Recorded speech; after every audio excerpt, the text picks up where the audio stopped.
I'm Isaac Denniston. I am a recent graduate of Anderson University with a degree in music education and a focus in conducting. I am licensed in the state of Indiana to teach grades preschool through 12. During my time in college, I have been fortunate to have many experiences inside the classroom and in other educational settings. Something that I've taken away from all of these experiences is that classroom management is a key piece in having an effective classroom that promotes an environment of learning. The purpose of this video is to tell you a few evidence-based practices that I will be using in my classroom in a whole class setting.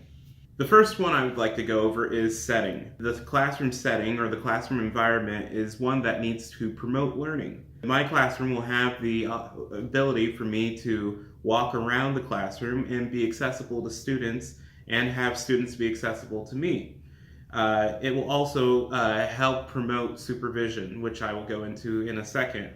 Another thing about the classroom setting is it will need to be organized. In a band class, there are many moving pieces, moving parts, instruments, but everything needs to have its place, and there will be procedures for that, and the setting will allow this to happen.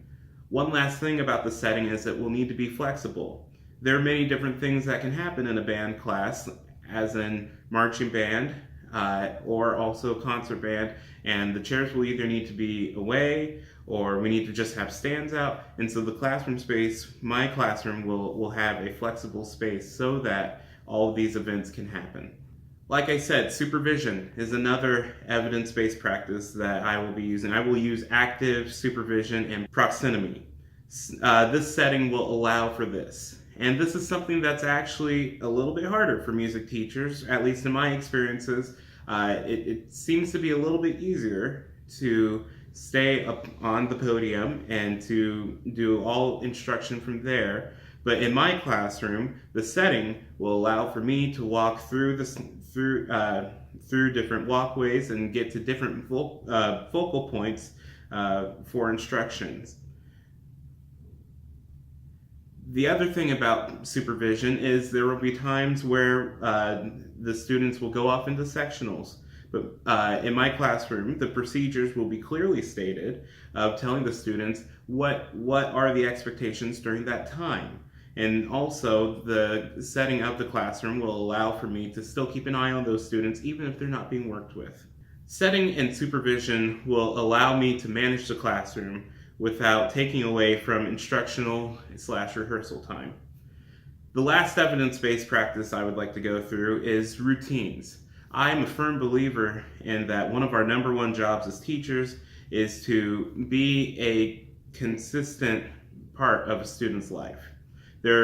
Especially in the middle school and high school ages, there are many students who don't have that consistency in their life, but school is one of the things that they should be able to count on.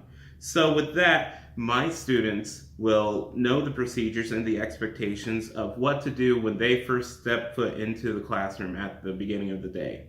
They'll know everything that will happen, how to get their instrument out of their case, where to put the instruments, where to put the cases, where to sit down when you get into the band room, what to do when you get there, everything that goes on before the instructional time, after the instructional time, and during the instructional time.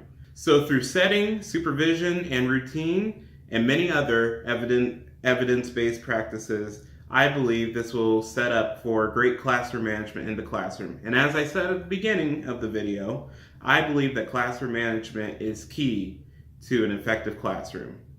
Thank you. I'm Isaac Denniston. Please go to idenniston.com for more information and to get connected to me. Thank you.